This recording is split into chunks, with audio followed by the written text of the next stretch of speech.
வணக்கம் அன்பர்களே, இது தகவல் சாளரம். நான் உங்கள் பிச்சை முத்து. தகவல் சாளரம் வழங்கும் போர்களின் பிடியில் பூமியின் மடி. இந்தியா சீனா இடையிலான வலிமிகுந்த போரின் வரலாற்றை கூறும் தொடர் இதோ வருகிறது. இன்றைய காணொளி. புத்தன் வந்த திசையிலே புனித காந்தி மண்ணிலே 1962 போர் மேகங்கள். சில போர்கள் ஒரே நாளில் வெடிப்பதில்லை. அவை நாட்களாக, மாதங்களாக மௌனத்தில் மேகங்கள் போல் கூடி வரும். 1962 இமயத்தின் மீது அப்படித்தான் போர் மேகங்கள் கூடி வந்தன. எல்லையில் நிலவும் மௌனம். 1962 தொடக்கம் இமய எல்லைகள், பனிமூடிய மலைகள், தனிமையான முகாம்கள், தொலைதூர பாதைகள். பார்ப்பதற்கு அமைதி, ஆனால் அந்த அமைதிக்குள் பதற்றம் கொதித்து கொண்டிருந்தது. ஃபார்வேர்டு பாலிசியின் கடைசி கட்டம். இந்தியா ஃபார்வேர்ட் பாலிசியை தொடர்ந்தது. புதிய முகாம்கள், சீன முகாம்களுக்கு மிக அருகில், நாம் பின்னடைய மாட்டோம் என்ற உறுதியுடன். ஆனால் இந்த முகாம்கள் பாதுகாப்பு அற்றவை, சப்ளை குறைவு, ஆயுதங்கள் குறைவு, தகவல் தொடர்பு பலவீனம். இராணுவ எச்சரிக்கைகள், கேட்கப்படாத குரல்கள். இந்திய இராணுவ அதிகாரிகள் தொடர்ந்து எச்சரித்தனர். சீனா தாக்கினால் நாம் தாங்க முடியாது. உயரமான மலைப்போர் அனுபவம் நமக்கு இல்லை. குளிர்கால உபகரணங்கள் இல்லை. விமான ஆதரவு நமக்கு தெளிவாக இல்லை.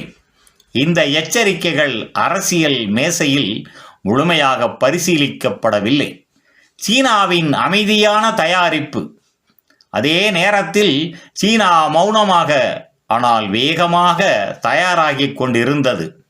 படைகள் நகர்த்தப்பட்டன, சப்ளை வழிகள் உறுதி செய்யப்பட்டன, மலைப்போருக்கான பயிற்சி முழுமையாக இருந்தது. அவர்களிடம் இருந்து இது குறித்து எந்த அறிவிப்பும் வெளியே தெரியவில்லை. மௌனமே அவர்களின் ஆயுதம். உலக அரசியல் தனிமையில் இந்தியா. 1962 உலகம் பனிப்போரில் சிக்கியிருந்தது. அமெரிக்கா சோவியத் மோதல், கியூபா ஏவுகணை நெருக்கடி. இந்த சூழலில் இந்தியா ஒரு பெரும் போரை எதிர்கொள்ளப் போகிறது என்பதை உலகம் முழுமையாக உணரவில்லை. இந்தியா தனிமையில் இருந்தது. எல்லை சம்பவங்கள், இறுதி எச்சரிக்கை. செப்டம்பர், அக்டோபர் 1962 முகாம்கள் சூழப்பட்டன. தண்ணீர், உணவு தடை, சிறு மோதல்கள். சீன படைகள் பின்வாங்கவில்லை. இந்த முறை அவர்கள் காத்திருக்கவில்லை. அக்டோபர் அமைதி முற்றிலும் உடைந்தது. அக்டோபர் 1962 இமயத்தில் பனி, பாறை, குளிர். இந்த சூழலில் போர் தொடங்கப் போகின்றது. இந்தியா இன்னும் நம்பியது சீனா முழு அளவில் நம்மை தாக்காது. ஆனால் அந்த நம்பிக்கை இனி ஒரு ஆபத்து. போருக்கு முன் இந்திய வீரர்கள். முன்னணி முகாம்களில் குறைந்த ஆயுதங்கள், குறைந்த உணவு, குறைந்த தகவல் பரிமாற்றம். ஆனால் அவர்களிடம் உறுதி இருந்தது. நிலத்தை ஒருபோதும் விட்டு கொடுக்க கூடாது. போரின் நிமிடம் நெருங்குகின்றது. அனைத்தும் தயார். சீன படைகள், இந்திய முகாம்கள், உலகின் மௌனம்.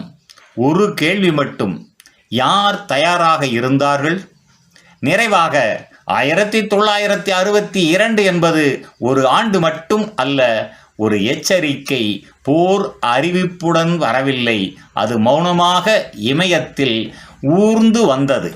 நன்று நண்பர்களே, இந்த தொடரின் பிறிதொரு காணொளியில் மீண்டும் சந்திப்போம்.